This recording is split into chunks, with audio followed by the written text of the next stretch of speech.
How should you invest money in a 529 plan? Does the performance of a mutual fund change depending on the type of account where the fund is held? And what's a quick and easy way to compare 529 plans? We'll answer these questions and more on this, the 113th episode of the DoughRoller Podcast. Welcome to the DoughRoller Podcast, where the best thing money can buy is financial freedom. We help you make more, spend less, and invest the rest. And now your host, Rob Berger.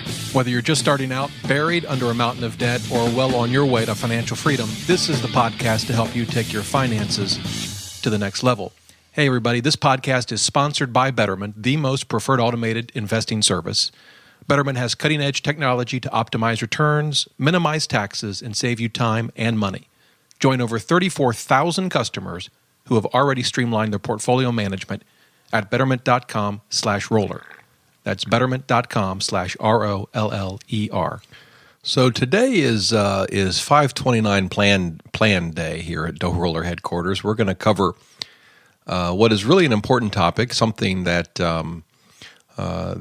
we've been through. You know, our kids now are at the college age, so we've already depleted the 529 plans. But I've been through that whole process of opening up a 529 plan and investing and all of that sort of thing. And I've had some readers email me and suggest this topic for today's show. You know, it's interesting. I had one reader recently email me and ask, you know, how did you learn the stuff that you know about investing and finances? And could you maybe do a podcast on sort of your background?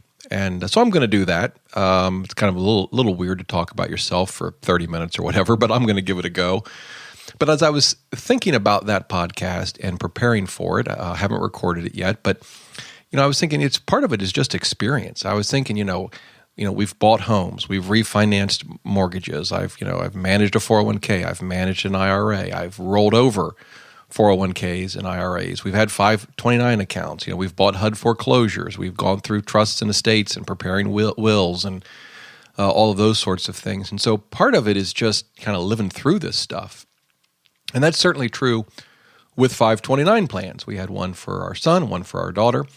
And so we're going to cover that today in response to a reader question who asked me to cover this topic. And then we have an interesting question from Lewis, who's Portuguese, as you'll hear in a minute, and had a question that I found fascinating. And so we're going to cover that today. And then we're going to round out the show with the tip of the day, which is a free tool, a free online tool that you can use to very quickly and easily compare 529 plans across the United States. So that's what we're going to end with. So let's get started. The reader question that we're going to begin with, as I mentioned, is from Lewis. He writes in, he says, I'm Portuguese and a listener of your podcast, even if it's more U.S.-oriented. Still, I get good advice in some subjects like investing in mutual funds and related things. My wife and I are 38, so we are a little late in investing, but I'll teach my son in doing it right and sooner, he says. By the way, good luck with that, man. You ought to, you know, when your son turns 18, let me know, and how or 20, 22, if that works out for you. And then if it does, please share your secrets with me so that I can work on my two children. All right. Lewis goes on. He says, my question is, I want to invest in a savings mutual index fund for my wife and I, and a university fund for our son. He's 4 years old. So what is the difference between saving just to one account and having two accounts with the same mutual funds? In both cases, will we get the same returns? I thought that's an interesting question. Now, when he says a university fund, I assume that's somewhat equivalent to a 529 plan here in the United States, although I don't know what the tax implications are. But it's an interesting question. If you own the same mutual fund, say, in a taxable account versus a 401k here in the United States, versus a 529 plan, will the performance of the fund be the same? Well, here's the answer. The fund itself, if it's the exact same fund, it will perform the same in any of those accounts. The performance of the fund won't change.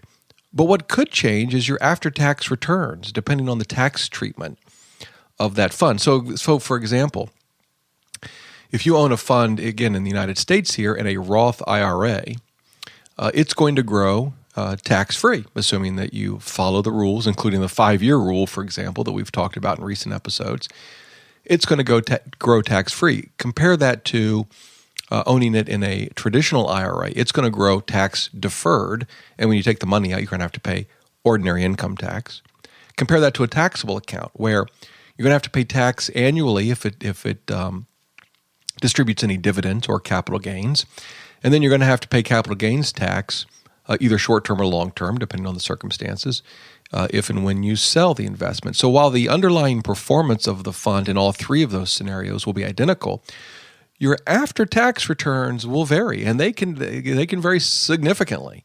That's certainly true if you were to compare, say, a Roth IRA to a taxable account. But even with a tax-deferred account, eventually you'll be paying taxes, and you'll be paying them at an ordinary income tax rate.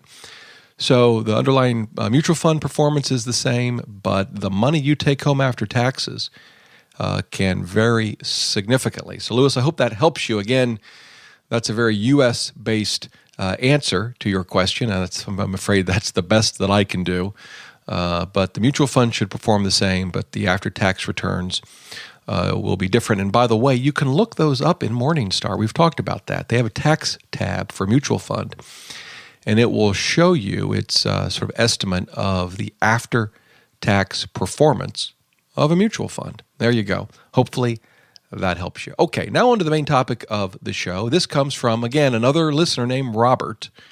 There are a lot of them out there. He says, "Hi, Rob.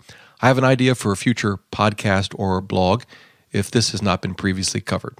I have 529 plans for both of my children, ages 12 and 15. Unlike retirement planning, college tuition planning has a predictable, somewhat fixed date for which you will need the money, and typically need it for 4 or more years. Along these lines, asset allocation strategies are somewhat different, and market timing may even be appropriate since a bear market can wipe out your investments if you have too much risk on the table as your child approaches college age. I am not sure if you have used 529 plans for your college tuition planning, but it might be worthwhile for your readers, listeners, to get your perspective. FYI, my 10th grade son currently has 30% equities, 36% bonds, and 34% money market in a Vanguard state-sponsored plan. And my 7th grade daughter has 43% equities, 28% bonds, and 29% money market. In addition to time horizon, one's 529 allocation may also depend on assets in the plan, ability to divert income or other savings to college tuition, expectation of financial aid or scholarship, family support, college choice, usually unknown until a few months before you need the money. That's so true. And numerous other factors. Again, it might be an interesting issue to digest in a future program. Well, Robert, that's a great email. And I got to tell you, I just love the fact that you know the asset allocation for each of your for your son and your daughter's 529 plans. That's fantastic. And investing for college in a 529 plan, it is different. There are a lot of similarities, but there are some differences, of course. You know, when you're, say, in your 20s or 30s or 40s and you're saving for retirement, you have a much longer time horizon than you do with a 529 plan. You know, you figure for each child, typically it's at best 18 years, at least until the point where they enter college. Actually, if they go to a 4-year school, you've got 22 years to think about, right? And of course, as in Robert's case, many of us have more than one child. So that whole time period when you're investing in a 529 plan, of course, it can extend for much longer. I was at FinCon, and I was talking to a number of bloggers who have 5 children, 7 children. I mean, and I start to think about a 529 plan. In that case, I was like, wow, that's a lot. But we had 2, so that was enough for us, and we had 529 plans for each of them. So it's a great question that Robert asked. How do you go about figuring out your asset allocation, how you're going to invest in a 529 plan? So what I thought I would do today, I want to kind of keep this simple because I think this is simple. I don't think this is hard. And I think a lot of the plans today make it even easier. So I'll explain what I mean. Here's what I want to do today. First, I want to just cover the 529 plan basics. That's the first thing we'll do. And then I want to talk about what are called age-based portfolios that I think many of the 529 plans offer. I know the 529 plan of Virginia does. We'll talk about those. And then if those aren't available or for whatever reason you don't want to take advantage of an age-based portfolio, I want to look at sort of the self-managed approach and some things you should think about in terms of your asset allocation. And then, as I mentioned earlier, we're going to close the show with the tip of the day, which is a free 529 tool that I think you'll find very, very helpful. Okay, so let's get started. First, the 529 plan basics. This is an account that enables you to save with some tax benefits for your child's education. Actually, you can have a beneficiary of a 529 plan that is not your child, but I think grandparents, for example, could save. But I think most people think of 529 plans for your children. But in any event, there are some tax advantages, and that's that's the reason you would want to put education savings in a 529 plan. And so what are those? Well, at the federal level, you contribute after-tax dollars, so you don't get a federal tax deduction for contributions to a 529 plan. But what you do get is the gains and the growth in the account grow tax-free, assuming you use the money for the qualified approved education expenses. And that is a huge benefit. You think about investing, particularly if you start early over 18, 20 years, the gains in that kind of account can really add up, and you won't have to pay taxes on the annual dividends that may get distributed in your account, or annual capital gains that get distributed, or of course when you sell, the capital gains that would normally trigger pretty significant taxes. So while you don't get a tax deduction for the contribution at the federal level, the tax-free status of the gains in the account, again, if you use the money for qualified education expenses, is a huge, huge benefit.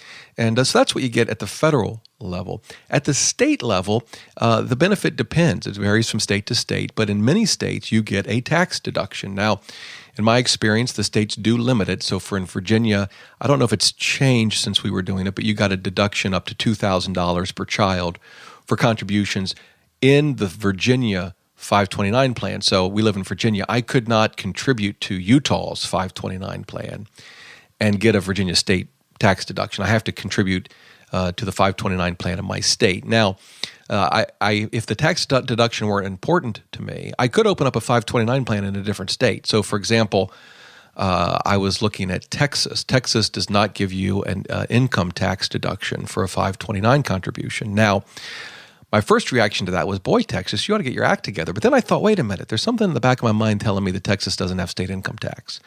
I've never lived in Texas. I think Austin would be a cool place to live, but never lived there. I don't think they have income tax. Now, I didn't actually go to Google to look that up, so if I've got that wrong, my apologies. But that may be why they don't give you a tax break. But the point is, not every state gives you a tax deduction for your 529 contributions. And if that's the case where you live, then you might want to look at other 529 plans based on the investing options. In our case, Virginia has some very good investing options, I believe, and we got the state tax deduction. So that's what we did. We got the deduction with the contribution. Again, there was a limit to what we can contribute to take advantage of that deduction. We could contribute more than that, but there was a limit to how much we could deduct. And then, of course, like at the federal level, the money grows tax-free if used for qualified educational expenses. So in that sense, a 529 plan is really quite good. And one that I highly recommend for those saving for child's education. The third thing I'll mention, though, before we get to actually investing, and I alluded to this, is that a 529 plan is a lot like a 401k in the following sense. Your investments are limited to those that are offered in the 529 plan. Just like at a 401k, you're generally limited to the investments offered in the 401k. There are some exceptions to that. But with a 529 plan, you have to invest in the options that they make available. And not every state offers the same thing. And some states may offer better investments than others. So as you're shopping around for 529 plans, you want to look at the investments that they offer. And, if you've been listening to the show, you know the things to look at. Expenses are a big one. I'm a big fan of passively managed index funds. And so if your state offers those sorts of investments, you're probably in good shape, but you will want to look at those investment options before you make a final decision. Okay, so that's sort of the 529 plan in a nutshell. Now let's talk about investing. And the first thing I want to touch on is what I call the industry calls age-based portfolios. This is something that Virginia offers. I don't know, I haven't surveyed the 50 states and the District of Columbia to see which offer what, but I think this is a great way to invest. And I'll use Virginia as my example because it's what I'm familiar with, but again, you'll want to look at your own state. for this. But here's how it works. You can invest based on the age of your child, and it's fine if you didn't start when they were born. Maybe they're 7 now, and that's when you're starting. And what they will do is adjust the portfolio as your child gets older and closer to college age when they're going to need the money. So let me just kind of break this down a bit. So the allocation is primarily between stocks and bonds, between equities or stocks and bonds or fixed income, all right? And equities are generally considered to be riskier. And when the industry says they're riskier, I want to make sure we all are on the same page. What that means is the volatility is greater. Stocks go up by more and down by more than bonds do. That doesn't mean bonds can't be volatile. They can be. You can lose money in a bond, okay? But when they take all the historical data and they do all the statistical analysis, they calculate a standard deviation if you want to get into statistics. And I'm confident you don't, but you could. There's a standard deviation for an asset class. And it just gives you a sense as to how much they fluctuate. So we all know with stocks, if your child's 18 and going to go to college in 3 months and you've got a 100% equity portfolio, we could hit a bear market and you could easily lose 10, 20, 30%. Maybe more if it was really bad. With bonds, that's not as likely. They fluctuate for sure. You can lose money, but not as much. Now, that's the downside. The upside is that over the long term, equities will generally perform better. You get paid for assuming that risk in the form of higher returns in the long term, right? So, you got to kind of weigh the good and the bad here. So the way, and this is true even for retirement, but in the case of a 529 plan with these age-based portfolios, when your child is younger and you have a longer time horizon for investing, they will put more of your money in equities and less of your money in bonds. And then as your child ages and gets closer and closer to needing the money at, say, age 18, they shift that. They start moving some of what was in equities over to bonds. And it goes to the point where when they turn 18, it's 100% in bonds. At that point, they're like, hey, there's no fooling around here with stocks. We can't afford, to see an 08, 09 time frame while your son or daughter is trying to get through school. We need to be really safe here. And so we're going to put it all into bonds. Again, you can lose a little money in bonds, that's for sure, but history tells us stocks have that bigger fluctuation. And so let's move everything to bonds as your child gets closer to needing the money. The nice thing about an age-based portfolio is you don't have to do anything. You just stick the money in. They make the adjustments to your asset allocation for you as your child gets older. So they have, the beneficiary information. They know their birth date, and they can calculate how much time they have left to hitting that age 18 and when they're going to go off to college. So let me give you for instance here. Let me give you some specifics. Again, I'm using the Virginia 529 plan. They call it age-based evolving portfolio. That's what Virginia calls it. And they give names to each of the different stock bond allocations, and they name them after things in Virginia. This kind of cracks me up. So we have the Rappahannock portfolio. We have the James River portfolio. We have the Eastern Shore portfolio, Allegheny, Chesapeake, Potomac, Blue Ridge. Anyway, that's just the names they give them. If you actually dig into them, let's start with the Rappahannock. It's an asset allocation of 80% equities, 20% they call fixed income. You can just think bonds, right? It could actually not be all bonds. Well, it could be a money market. A money market invests in short-term securities, commercial paper, and other things, but fixed income, we'll call it, or you can think of it as bonds. It's good enough for our purposes. And the suggested age for that allocation, 0 to 3. So this is someone that's got still, 15 to 18 years left before they're going to need the money, maybe even a little more. And so they can handle the ups and downs of the stock market. And we want the performance that this kind of allocation will get us. So 80% equities or stocks and 20% fixed income or bonds it is a good allocation. Now, by the way, if you were to look at this, and it's Virginia529.com if you want to check it out, but they actually break down the actual allocation, the fund they use. So, for example, in this Rappahannock, they have 17.5% in a large cap domestic equity. They use a Vanguard fund, 3.75% in a small cap fund. Again, they use Vanguard.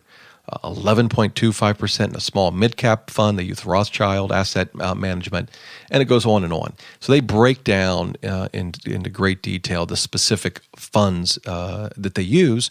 But at a high level, again, it's 80% equities, 20% fixed income. Now, as your child ages, if you're using the age-based portfolio, they will automatically shift that portfolio to a slightly less volatile allocation. So at ages 4 to 6, it moves to 70% equities, 30% fixed income. That's in their Eastern Shore portfolio. When they hit ages 7 to 9, it goes 60% equities, 40% fixed income. And then between ages 10 and 12, it's 50-50.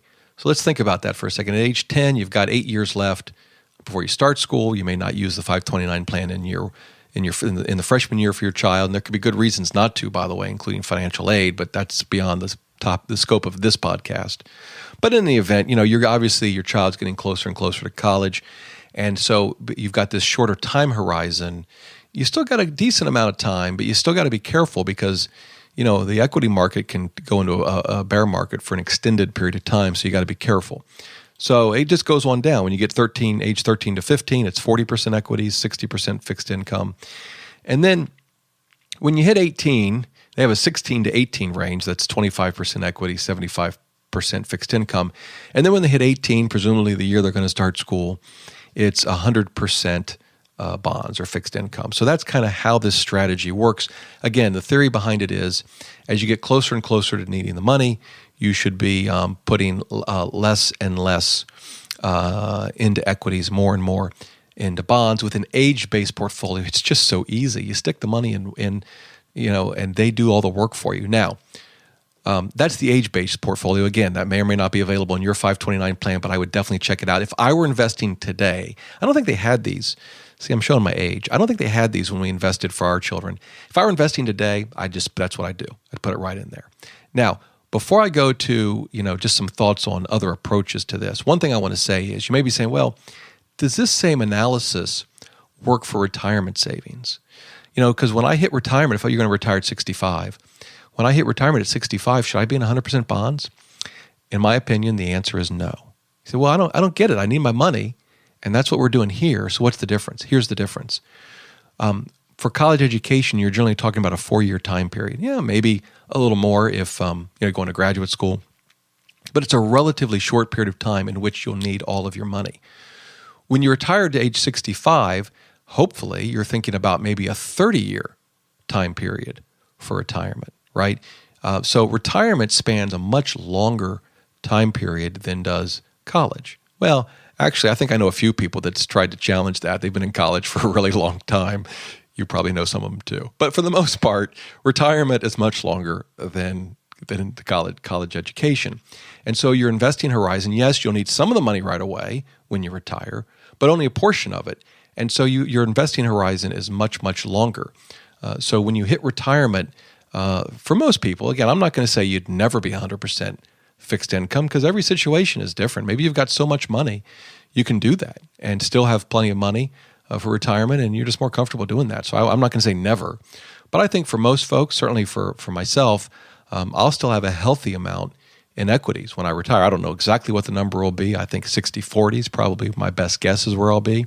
I don't know. But that's a big difference. So retirement's a much longer time period for planning purposes than saving for a 529 plan. So I just wanted to throw that out there to make sure we're all on the same page there. Now, if you don't have age-based portfolios, what should you do? Well, it depends what each 529 plan offers. In the case of Virginia, they do have what they call non-evolving portfolios, meaning the monies don't get reallocated as your child gets older. You're kind of on your own. You have to do that yourself, and you can construct your own portfolio. If that's what you want to do, or maybe that's what you have to do because of what's offered, my general takeaway on that is follow the same general pattern of the age-based portfolio. Again, we could disagree, or there could be different views on exactly the allocation. Some might say, my child was just born, I'm going to be 100% stocks for the first few years. Is that the end of the world? No. I mean, you're taking on more risk, yes, but you might have more gain. And some may say when they go to college, I want to only have 90% in bonds. I want to still have 10% in equities. I mean, these sort of fine-tuning of portfolios within a certain range, I think, are reasonable. But by and large, you are going to want to adjust your portfolio as your child gets older. And I think the age-based portfolios do a good job of sort of leading the way and giving you a roadmap of what to do. So even if you're going to self-manage, maybe because you have to, check out the age-based portfolios. You don't have to follow them to the letter. You may deviate a little bit. You may keep it in one portfolio a little longer than the age-based portfolio would. That's okay. But I think as a general strategy, it's a great way to save. Now, as I was putting this podcast together, I thought, well, that's interesting. Why don't we look back at Robert's email to see how he compares to the age-based portfolio offered by the Virginia 529 plan. And again, if you look at all the different age-based portfolios offered in 529 plans, you will find differences. You absolutely will find differences. There's no one right answer. But he mentions his 10th grade son is basically 30% equities, 70% fixed income. The 70% is divided between bonds and money market. So he's 30% equities as a 10th grader. So let's think about this. They've got 2 years left to go before they get to college. That's pretty much right on target. I mean, in Virginia, they would not be 30% equities; they'd be 25% equities. But I mean, that's fine. That's all, I think, well within a reasonable range. Now, I don't know in Robert's case if he uses an age-based evolving portfolio or not. But what he has for his 10th grade son, I think, certainly is very reasonable, in my opinion, and consistent with the evolving age-based portfolios offered by the Virginia 529 plan. The 7th grader got more equities. Obviously, got more time, 43% equities, so obviously a significant amount more in stocks. And for the 7th grader, it's funny. Do you think, how old is a 7th grader? I have no idea how old a 7th grader is. I'm going to guess 13, maybe? I could be wrong. You'll email me if I'm wrong. But I'm going to say 13. So in the Virginia 529, 13 to 15-year-old is 40% equity, so 43% perfect, right in that reasonable range in my opinion. And so it sounds like what Robert's doing is very consistent with what the Virginia 529 plan offers. I hope that what you take away from this is that this stuff isn't that hard. If you're new to it, it can seem overwhelming. You got to deal with your own 401k, your own IRA. Now you got this to deal with, a 529.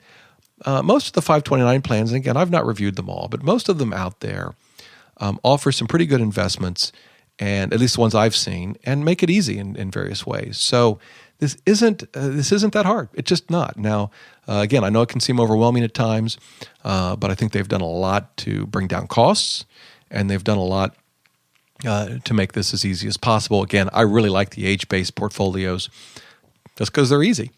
So that's what I would do if I were investing today. But again, depending on which 529 plan you use, you'll have different options. I hope you found this helpful.